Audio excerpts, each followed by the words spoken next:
Hello साथियों, आप लोगों का बहुत बहुत स्वागत है इस वीडियो में। इस वीडियो में हम लोग बात करने वाले हैं एक जॉब वैकेंसी की। ये जो जॉब वैकेंसी आई है, ये जॉब वैकेंसी का नाम है सहायक प्रशाखा पदाधिकारी। इंग्लिश में इसे बोलते हैं assistant section officer. Assistant section officer की बहाली आई है। ये जो बहाली होती है, ये होती है बिहार विधानसभा में। बिहार विधानसभा पटना में ये बहाली होती है, वहीं पर इसमें जॉब लगते हैं। ठीक है, आज इसी के बारे में हम लोग बात करने वाले हैं।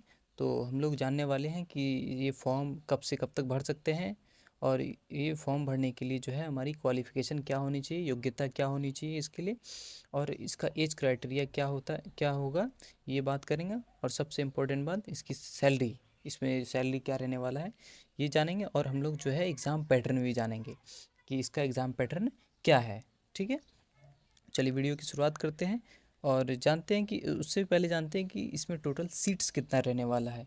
तो इसमें जो कुल पद है, वो टोटल पद जो है वो 41 है। तो टोटल 41 पदों पर जो है वो वैकेंसी आई है, 41 पदों पर रिक्ति आई हैं। और इसकी डेट की बात की जाए तो ये फॉर्म जो है ऑलरेडी भरना स्टार्ट हो चुका है।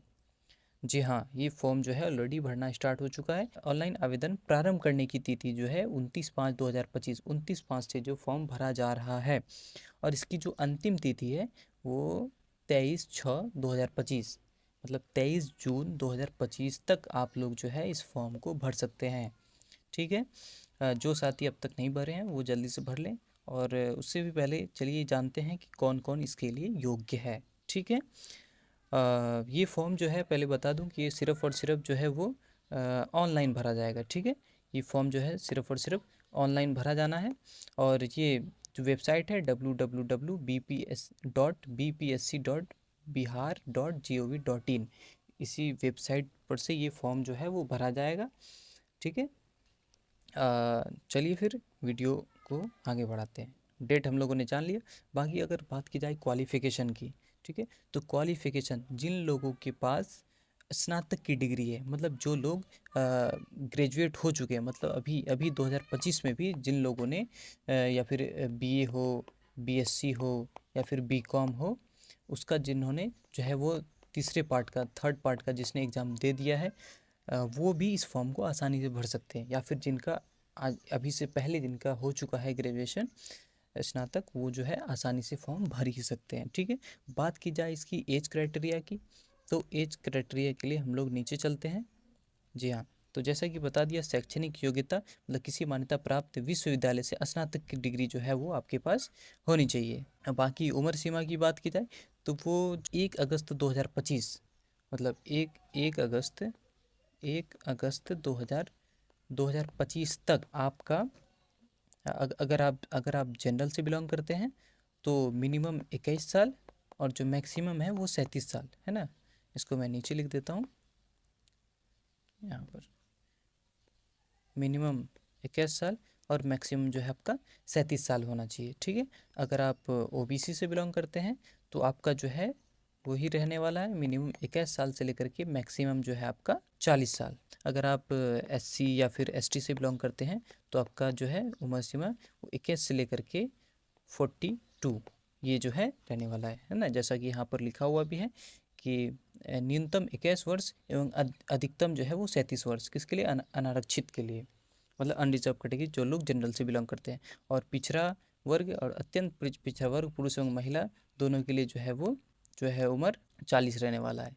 दूसरी बात मैं यहाँ पे एक बताना चाहता हूँ कि अनारक्षित महिला मतलब अनरिजर्व, जो जनरल कैटेगरी से जो महिला है, जनरल कैटेगरी से जो महिला है, अगर जनरल कैटेगरी से महिला की बात की जाए तो उसका जो है मैक्सिमम एज 40, मतलब वो 21 से 40 तक के बीच में भी हैं अगर, तो वो आसानी से फॉर्म भर सकते हैं। लेकिन जो पुरुष हैं उनका मात्र 21 से मतलब 37 तक के बीच ही जिसका उम्र है वो लोग भर सकते हैं। ठीक है, ओबीसी में ऐसा कोई बात नहीं है, पुरुष और महिला दोनों 21 से 40 तक जो भी हैं वो आसानी से भर सकते हैं। आगे बात की जाए इम्पोर्टेंट बात सैलरी की, तो इसमें जो सैलरी रहने वाला है वो जो है ग्रेड पे 7 है ना, ग्रेड पे 7 स्तर की जो है वो सैलरी रहने वाली है, जो कितने से कितने तक है ना, वेतन स्तर जो है वो 7।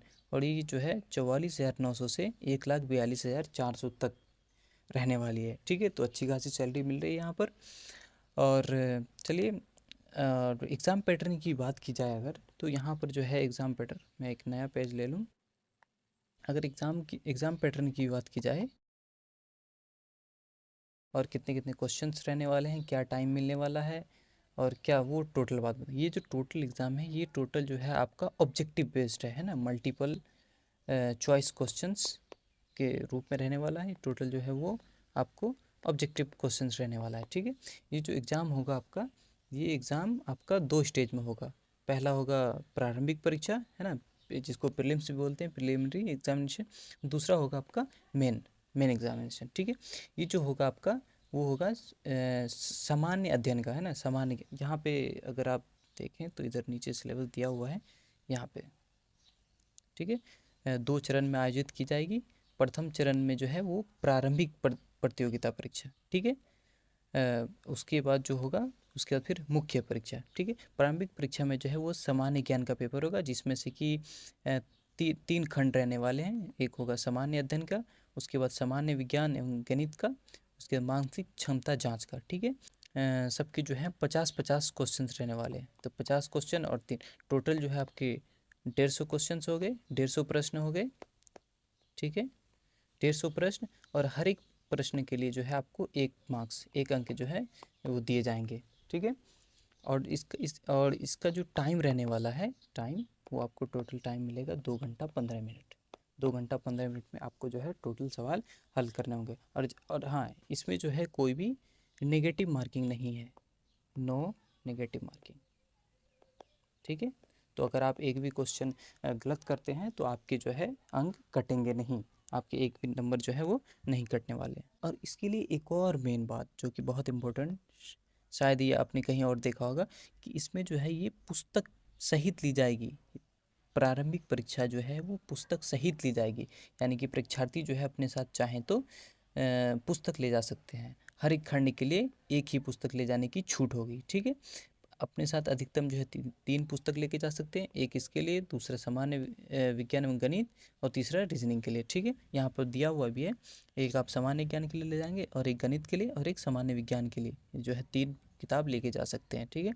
वो सिर्फ और सिर्फ एनसीईआरटी या फिर बीएसईबी या फिर आईसीएसई बोर्ड का ही होना चाहिए, ठीक है। उसके अलावा और कोई सा बोर्ड का किताब मान्य नहीं होगा। आप गाइड हो, फोटोकॉपी हो या हाथ का लिखा हुआ नोट जो है, हैंड रिटन नोट, वो अलाउड नहीं होगा, ठीक है। इसके बाद अगर मेन परीक्षा की बात की जाए, मुख्य परीक्षा की, तो उसमें जो है आपको इसमें जो है आपको 2 पेपर होंगे, ठीक है। मेन परीक्षा में भी 2 पेपर होंगे, पेपर ए और पेपर बी। जो पेपर ए है वो पेपर होगा आपका हिंदी का, ये सिर्फ पास करने के लिए है। इसमें सिर्फ आपको पास करना होगा। इसमें टोटल जो है वो 100 प्रश्न होंगे, 100 प्रश्न होंगे इसमें टोटल।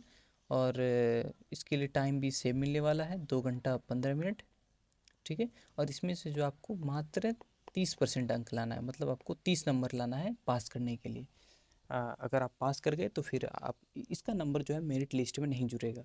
मेरिट लिस्ट में जो जुटेगा वो पेपर बी का जुटेगा, ठीक है। चलिए अब पेपर बी की बात की जाए, ऊपर, जी हाँ। प्रश्न पत्र 1, इसमें जो है सामान्य हिंदी का परीक्षा होगा। ये भी कैसा होगा, वस्तुनिष्ठ एवं बहुविकल्पी, मतलब ये जो पेपर कैसा होगा, ये भी होगा ऑब्जेक्टिव, और आपका जो है वो एमसीक्यूज बेस्ड होगा, ठीक है। इसमें 30% मार्क्स लाना जो है अनिवार्य है। और उसके बाद जो मुख्य पेपर 2 जो है, यहाँ पर तो ये लिखा हुआ है कि अगर ये आप इसमें पास करेंगे तभी जो आपका पेपर 2 जो है वो चेक किया जाएगा, ठीक है। ये माध्यम इसका हिंदी होगा। 100 कुल प्रश्न 100 होंगे और एक एक मार्क्स का होगा, 100 मार्क्स का हो गया।